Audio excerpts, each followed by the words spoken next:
আজকে কাঁকরোল দিয়ে একটা দুর্দান্ত রেসিপি নিয়ে চলে এসেছি, যেটা গরম গরম ভাতের সাথে ডাল বা বাটার বা ঘি যেটাই থাকুক না কেন অসাধারণ লাগে, বা এটা আপনি শুধুও খেতে পারবেন, মানে দুর্দান্ত লাগে খেতে।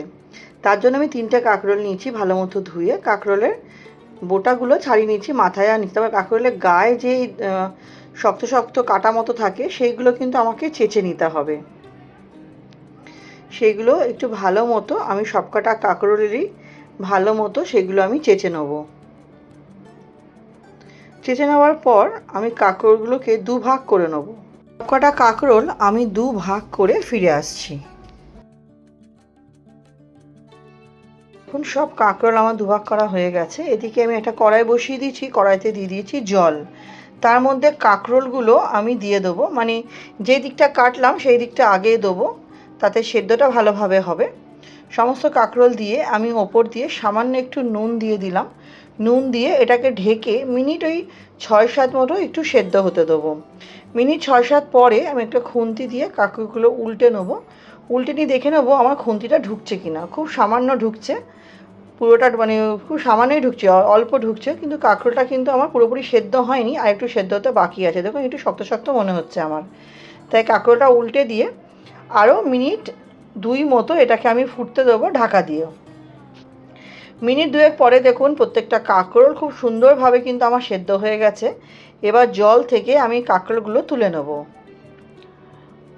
জল থেকে কাঁকরোলগুলো তুলে নিয়ে তারপরে আমি একটা প্লেটের মধ্যে নিয়ে নিলাম।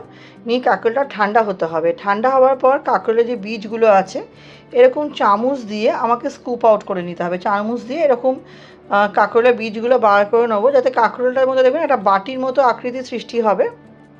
এরকমভাবে আমি সবকটা কাঁকরোলই কিন্তু একই রকমভাবে ভেতরের এই বীজটা বার করে নেবো। বীজটা কিন্তু আমি ফেলবো না, এটা কিন্তু আমার কাজে লাগবে। এই বীজটা দিয়ে আমি পুর বানাবো। তাই কাঁকরোলের এই বীজটা আমি বার করে নিলাম। বার করে নিয়ে আমি এর থেকে একটা পুর বানাবো। সবকটাই আমি বার করে নেব। দেখুন বার করে নিয়েছি, বীজটা একই পাত্রের মধ্যে রেখে দিয়েছি। এবার আমি যে পুরটা বানাবো তার জন্য মিক্সিং জারের মধ্যে আমি পুরো বীজটাই কিন্তু নিয়ে নিলাম। এর মধ্যে দেবো 2 চামচ সাদা সর্ষে। আপনি চাইলে সাদা সর্ষে কালো সর্ষে মিশিয়েও দিতে পারেন, বা শুধু কালো সর্ষেও দিতে পারেন। আমি শুধুমাত্র সাদা সর্ষে দিয়ে করছি। এরপর দিয়ে দেবো হচ্ছে 1 চামচ মতো পোস্ত, আর দেবো হচ্ছে খুব অল্প নারকোল। আমি নারকোলটা কিউব কিউব করে আমার রাখা থাকে, আমি 4 কিউব মতো নারকোল দিলাম। আর দেবো 2টো কাঁচা লঙ্কা।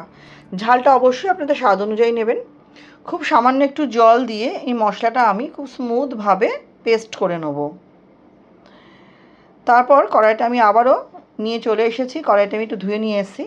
ওটা বসিয়ে ওর মধ্যে আমি 2 চামচ সর্ষের তেল দিয়ে কালো জিরে ফোড়ন দিলাম।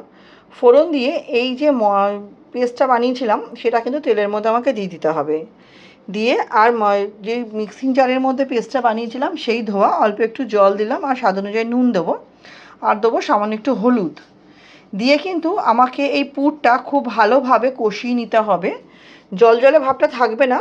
যেরকম আমরা কোনো রকম ভর্তা বানালে কি হয়, নাড়তে নাড়তে যখন কড়াই থেকে ছেড়ে দিচ্ছে একটা আটো আটো ভাব চলে আসে, সেই আসা অবধি আমাকে কিন্তু পুরটা নেড়ে যেতে হবে। দেখুন খুব ভালো মতো কিন্তু আমাকে এই পুরটা নেড়ে দিচ্ছি। নেড়ে এবার এটাকে আমি হতে দেবো। মিনিট 5-6 মতো লেগেছিলো আমার পুরটা এরকম ঘনত্বটা আসতে। এটা আমার রেডি হয়ে গেছে। এটা নামিয়ে একটা বাটিতে রেখে কড়াইটা আবার ধুয়ে নিয়ে আসছি। আর ওদিকে যেই থালার মধ্যে আমি কাঁকরোলগুলো রেখেছিলাম তার মধ্যে পুরটা রাখলাম, এবং হাতের মাধ্যমে পুরগুলো কাঁকরোলের বাটির মধ্যে, মানে মাঝখানে যে ফাঁকা অংশটা হয়েছে এর মধ্যে আস্তে আস্তে নিয়ে নেবো। এটা আপনারা চামচ দিয়েও করতে পারেন, আমার হাত দিয়ে সুবিধা বলে আমি হাত দিয়ে করছি। দেখুন আমি আবারও একটা দেখিয়ে দিচ্ছি, এরমভাবে প্রত্যেকটা পুর ভরে নেব। আমার রেসিপি আপনারা কে কোথা থেকে দেখছেন অবশ্যই জানাবেন বন্ধুরা। আপনাদের সুন্দর সুন্দর কমেন্টগুলো পড়তে যেমন ভীষণ ভালো লাগে, আপনাদের কমেন্টে কিন্তু আমি রান্না করা উৎসাহ পাই। চ্যানেলে নতুন বন্ধু হয়ে থাকলে চ্যানেলটি সাবস্ক্রাইব করে পাশে থাকা অনুরোধ রইল। পাশে থাকা বেল আইকনটি প্রেস করে অল নোটিফিকেশানটা অন করে দেবেন, যাতে আমি চ্যানেলে নিত্য নতুন যখনই রেসিপি আপডেট করব সবার আগে আপনাদের কাছে নোটিফিকেশান পৌঁছে যাবে। পুরনো বন্ধুদের অনেক ধন্যবাদ এভাবে পাশে থাকার জন্য, সাপোর্ট করার জন্য। দেখুন প্রত্যেকটা এর মধ্যে আমি পুরটা ভরে নিচ্ছি। কাঁকরোলের মধ্যে ভরা হয়ে গেছে, প্রত্যেকটা কাঁকরোলেই কিন্তু পুর ভরা হয়ে গেছে। এবার একটা বাটি নেবো, তার মধ্যে একটা বেসনের ব্যাটার করব। বাটিটার মধ্যে আমি ছোটো কাপের 1 কাপ মতো বেসন দিয়ে দিলাম। দিয়ে বেসনের মধ্যে দিয়ে দেবো হচ্ছে 1 চামচের মতো কালো জিরে, ছোটো চামচের 1 চামচ কালো জিরে, 1/2 চামচেরও কম একটু হলুদ আর স্বাদ অনুযায়ী নুন দিয়ে শুকনো উপকরণগুলো একটু হাতের মাধ্যমে একটু মেখে নেবো। তারপরে অল্প অল্প করে জল দিয়ে ব্যাটারটা করতে হবে। এটা খুব একটা বেশি ঘন হবে না, আবার একদম পাতলা ট্যালট্যালে হবে না, যাতে কাঁকরোলের যে বড়াটা আমি ভাজবো তার গায়ে যেন বেসনটা পুরো লেগে থাকে, তেলে দেওয়ার সঙ্গে সঙ্গে যাতে ছেড়ে না যায় তার জন্য। দেখুন এভাবে আমি করে নিচ্ছি। যারা আমার রেসিপিটি এতক্ষণ অবধি দেখছেন একটি লাইক দিতে ভুলে গেছেন, অবশ্যই কিন্তু একটা লাইক দিয়ে ভিডিওটি দেখা শুরু করবেন এবং রেসিপিটি ভালো লাগলে অবশ্যই পরিবার বন্ধুবান্ধবের সাথে শেয়ার করে দেবেন। আপনাদের একটা শেয়ার বা একটা লাইক আমাদের জন্য অনেক গুরুত্বপূর্ণ। দেখুন বেসনটা খুব ভালোভাবে কিন্তু আমার ফেটানো হয়ে গেছিলো, আর এদিকে তেলও গরম হয়ে গেছে। এবার একটা একটা করে আমি কাঁকরোলের বড়া এরকমভাবে বেসনের মধ্যে চুবিয়ে নিয়ে আমি কিন্তু তেলের মধ্যে ছাড়ছি। যেই পোর্শনটায় পুর দিয়েছিলাম সেটা আমি তেলের দিকে দিয়েছি। আবারও আরেকখানা কাঁকরোল দিয়ে দেবো। এটা কিন্তু আমি যে দিকটা পুর দিচ্ছি সেই সাইডটা তেলের দিকে দেয়নি, দুটো দুরকমভাবে দিলাম, তো দুটোই আমার ভালো মতো হয়েছে। এবার কিন্তু যে তেলটা আছে খুন্তি দিয়ে তেলটা এরকম ছড়িয়ে ছড়িয়ে দিতে হবে ওপর দিকে, তাহলে কি হবে যখন আমি এটাকে উল্টাবো তখন কিন্তু বেসনটা কড়ার গায়ে লেগে যাবে না, সুন্দরভাবে উল্টে যাবে। দেখুন এরকমভাবে একটু খুন্তি দিয়ে একটু খুঁচিয়ে নিতে হবে যাতে তেল থেকে এটা ছেড়ে যায়। দিয়ে এবার বেসনটা যখন আমি দেখবেন বড়াটা যখন উল্টাবো তখন দেখবেন লাগলো না কড়াইয়ের গায়ে, সুন্দরভাবে কিন্তু উল্টে গেল।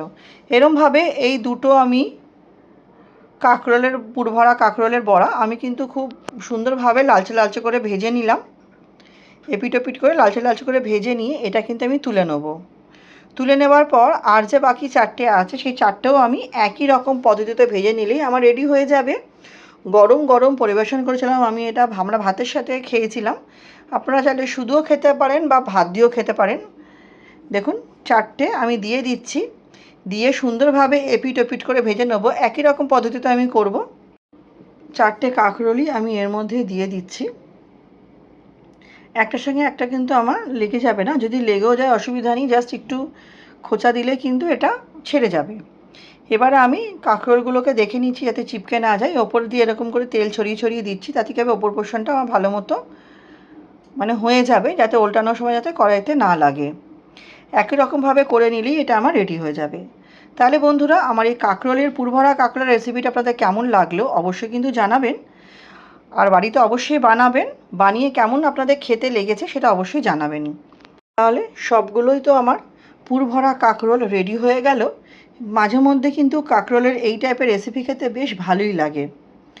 আমি এরমভাবে সমস্তগুলো করে নিচ্ছি, আমার রেডি হয়ে গেছে। এবার গরম গরম পরিবেশন করার পালা।